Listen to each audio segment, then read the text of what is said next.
Bonjour à tous et bienvenue dans cette troisième partie sur l'intégration de JavaScript à un projet web.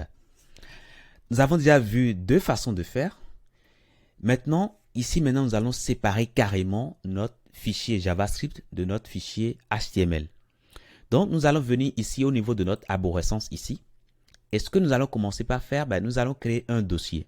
Comme vous le savez déjà sans doute, il n'est pas convenable de mélanger vos fichiers, de tout mélanger, le HTML, le CSS, etc. Il faut être des personnes bien organisées qui rangent bien votre code. Ça va vous aider vous-même à mieux comprendre votre structure, mais ça va aider également d'autres personnes autres que vous qui vont travailler sur le même projet. Donc, du coup, nous allons commencer par créer ici à la racine, nous allons créer un dossier qui va s'appeler Asset. Asset. À l'intérieur de ce dossier Asset, nous allons créer un dossier qui va s'appeler JS ou bien JavaScript, bref, c'est ce que vous voulez, ok? Mais JS, tout le monde arrive à comprendre que c'est des fichiers JS qui sont à l'intérieur. Et là, maintenant, à l'intérieur de ce dossier JS, nous allons créer notre feuille, notre fichier JavaScript. Donc, à l'intérieur, alors, nous allons cliquer sur JS ici, ok? Et nous allons cliquer sur créer un fichier. Et là, nous allons mettre ici script.js. Alors, le nom que je donne ici, c'est totalement arbitraire. Hein? Vous pouvez mettre papa, vous pouvez mettre maman, vous pouvez mettre login, etc. OK? Alors, par défaut, là, moi, je mets script. Mais c'est pas ce que vous allez faire tout le temps. Hein? Imaginez que vous créez un script, par exemple, pour gérer l'authentification sur votre site. Alors, si vous mettez script.js, celui qui veut travailler sur le site avec vous, je suppose qu'il y a quelqu'un d'autre qui veut travailler un jour sur le même projet que vous. Quand il voit script.js, il va réfléchir pour se dire, mais qu'est-ce qu'il y a dans ce fichier-là? Il ira dans ce fichier avant de connaître ce qu'il y a dedans. OK? Donc là, moi, je mets script, mais c'est pas bien. OK? C'est pas bien. Il faudra préciser ce qu'il y a dans le fichier. OK? Voilà. Donc, s'il s'agit d'un fichier qui va gérer l'authentification, l'idée, c'est de mettre login.js. OK? Si ça va gérer l'inscription des utilisateurs, il faudra mettre registre, par exemple. OK? Voilà, tout simplement. Sauf qu'il ne faut pas mettre de l'espace dans les noms. Ça, c'est interdit. Il ne faut pas mettre de l'espace. Vous pouvez mettre tout simplement des tirets comme ça dans vos noms, mais il ne faut pas qu'il y ait de l'espace. Nous allons continuer et nous allons mettre script. OK? Script. Voilà, tout simplement. Et là, notre fichier est créé. Maintenant, on peut écrire ici directement le code JavaScript. Comme on s'est déjà écrit dans la console, on ira plus loin. Hein. On va chercher à écrire dans la console. Nous allons afficher Hello World. Hello World. Hello World. Voilà, script par exemple. OK, tout simplement. Là, c'est bon.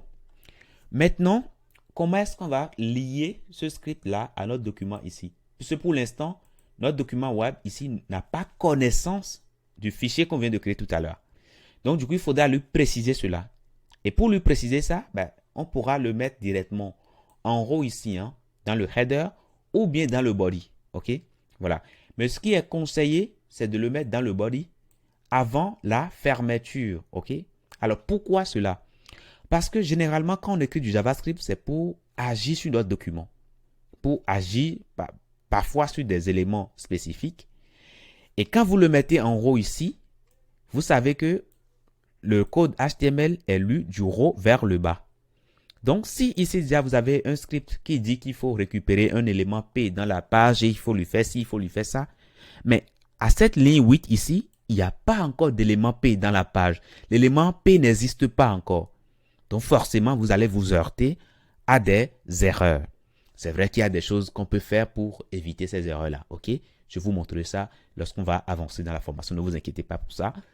Mais pour éviter, prévenir ces éventuelles erreurs qui peuvent quand même vous faire perdre quelques secondes, il est recommandé de le mettre totalement en bas ici, avant la fermeture de votre balise body. OK? Voilà. Donc, ce qu'on va faire ici, alors si vous voulez, je vais effacer ça. On va créer ici une balise script qui aura pour attribut src. Et dans le src, nous allons indiquer l'adresse de notre fichier JavaScript. Alors, nous allons commencer par dire, nous voulons partir de la racine. Nous irons dans le dossier Assets. Et après cela, nous irons dans le dossier JS. Et après ça, nous irons dans le dossier, nous allons prendre le fichier, pardon, script.js. Et là, c'est tout. On vient de faire la liaison. Maintenant, si je repars ici, au niveau de l'affichage ici, qu'est-ce que je vois? Ben, je vois que ça m'affiche ici Hello World Script. Ce que nous avons mis dans le fichier script ici. OK? Alors, si nous mettons 2 ici, par exemple, et qu'on revient là, ben, vous voyez que voilà, on a bien la modification. Voilà, on a ce qui est attendu. Lorsqu'on vient totalement sur la droite ici, ben, on voit que cette instruction a été générée à partir du fichier script.js. OK? Et on va même plus loin pour nous dire que c'est sur la ligne 1. Ça, c'est très important. C'est très important en ce sens que si un jour vous avez des erreurs, ça vous affiche des erreurs, il faudra regarder déjà le fichier dans lequel se trouve l'erreur. Il faudra regarder également la ligne. Alors, imaginez que on a tapé poteau, par exemple, et que au lieu de mettre console, on met, par exemple, quelque chose qui n'existe pas, par exemple. Et voilà, là, ça nous souligne déjà ça. Voilà. Si je reviens ici, qu'est-ce que je vois? Ben, je vois qu'il y a une erreur. Ça nous met syntaxe error. Ça dit qu'il y a une erreur. Mais ma page s'affiche correctement ici. Ma page s'affiche correctement. Mais pour savoir où se trouve l'erreur, je dois venir ici totalement sur la droite ici. Je vois que ben, déjà l'erreur est générée dans le fichier script.js et c'est à la ligne 1. Donc j'irai alors dans mon fichier et bon là on a une ligne, mais notez qu'on peut avoir plusieurs lignes, jusqu'à 500 lignes par exemple. Là vous savez spécifiquement la ligne sur laquelle vous avez l'erreur. Et là vous venez, ah tiens on a fait une erreur, on change et quand c'est changé, quand on revient ici, voilà, tout se passe correctement. Donc voilà comment vous pouvez insérer du code JavaScript à l'intérieur d'un document web. Et c'est cette façon de faire que nous allons privilégier dans cette formation. OK? Nous allons tout le temps mettre nos fichiers à part, bien séparés de notre document web. Donc je vous dis merci infiniment d'avoir suivi cette partie. Et avant de finir, je tiens également à vous dire que je vous mets tous les fichiers. OK? Vous allez tout retrouver dans First Script. Ici, vous allez voir que chaque exemple qu'on fait, ben, je vous enregistre tout ça. Donc, si vous avez éventuellement de difficultés, ce qui peut arriver bien entendu, vous pouvez venir sur ces ressources-là et voir tout ça. OK? Je vous dis merci et à tout de suite.